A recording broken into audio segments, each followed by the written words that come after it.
ભરૂચ જિલ્લાના જંબુસર તાલુકાના એક ગામમાં યુવતી પર દુષ્કર્મ આચરી તેને મારવામાં આવ્યો હોવાની પોલીસ ફરિયાદ નોંધાતા ખળભળાટ મચી જવા પામ્યો છે।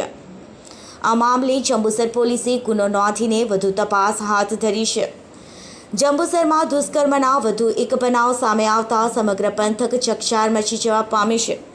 જંબુસરના એક ગામમાં રહેતી યુવતી પર સફવાન નામના યુવકે દુષ્કર્મ આચર્યું હોવાના આક્ષેપ યુવતીએ કર્યા છે।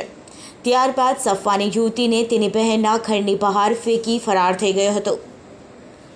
આ મામલામાં ગંભીર રીતે ઇજાગ્રસ્ત યુવતીને પ્રથમ સારવાર અર્થે જંબુસરની સબ ડિસ્ટ્રિક્ટ હોસ્પિટલમાં ખસેડવામાં આવી હતી, જ્યાં તેને પ્રાથમિક સારવાર આપવામાં આવી હતી। જોકે યુવતીની હાલત વધુ ગંભીર જણાતા તેને વધુ સારવાર અર્થે જંબુસરથી સુરતની ખાનગી હોસ્પિટલમાં ખસેડવામાં આવી હતી।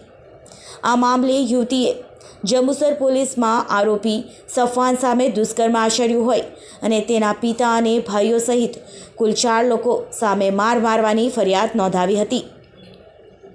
આ મામલે પોલીસે યુવતીની ફરિયાદના આધારે યુવક અને તેના પરિવારના લોકોની ધરપકડ કરવાના ચક્ર ગતિમાન કર્યા છે। અત્રે ઉલ્લેખનીય છે કે આ બંને વચ્ચે પ્રેમ સંબંધ હોવાનું પણ સૂત્રમાંથી જાણવા મળ્યું છે। આ મામલે જંબુસર પીઆઈ એવી પાનમિયા સાથે વાતચીત કરતાં તેમણે જણાવ્યું હતું કે યુવતીને વધુ સારવારની જરૂર હોય તેની ફરિયાદ નોંધી આરોપીઓને પકડવાની તાજવીજ હાથ ધરી વધુ તપાસ હાથ ધરી છે।